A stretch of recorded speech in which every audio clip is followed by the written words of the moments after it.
Hello everyone, I am doctor Amrit Bansod, a consultant neurologist and sleep disorder expert. दोस्तों, आप सभी का स्लीप वेल प्रोग्राम में स्वागत है। और आज हम बात करने वाले हैं इंसोम्निया और इनसफिशिएंट स्लीप में क्या अंतर होता है, क्या फर्क होता है। तो इंसोम्निया अर्थात sleep difficulties for more than 3 month. अगर आपको नींद आने में परेशानी हो रही है और 3 महीने से ज़्यादा समय के लिए है और आपको पर्याप्त अवसर मिल रहे हैं सोने के लिए, तो हम कहते हैं कि आपको इंसोम्निया की प्रॉब्लम है।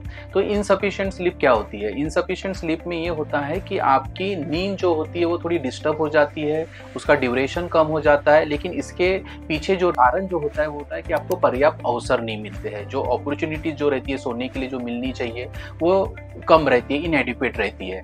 तो जैसे कि मान लीजिए आप देर रात तक के मूवी देख रहे हैं, जिसके कारण जैसे अगर मान लीजिए आप 10 बजे आपको नींद आ रही है लेकिन 12-1 बजे तक के आप मूवी देख रहे हैं, जिसके कारण आपको सोने के लिए कम समय मिला। जैसे मान लीजिए आप जॉब करते हैं, नाइट ड्यूटी करते हैं, जिसके कारण आपकी जो रूटीन है वो चेंज हो गई है और आपको सोने के लिए पर्याप्त समय नहीं मिल रहा है।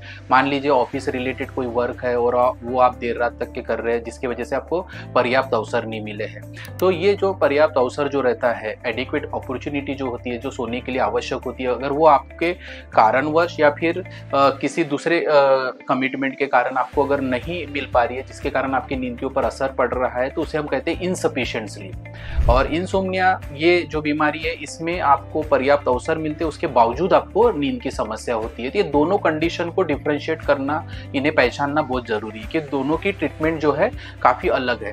मान लीजिए अगर आपको इनसफिशिएंट स्लीप है तो इसे कोई ट्रीटमेंट देने की जरूरत नहीं, बस आपको प्रॉपर जानकारी देना जरूरी है कि आपको किस समय पे सोना है और आपको बराबर 7 से 8 घंटे का समय आपके नींद के लिए देना है। बस इतना सा बदलाव करके आप अपनी नींद की समस्या को पूरी तरह से ठीक कर सकते हैं। तो मेरा आपसे यही निवेदन है कि ये दोनों बीमारियों को डायग्नोस करना बहुत जरूरी है ताकि ट्रीटमेंट में आपको फायदा हो सके। धन्यवाद।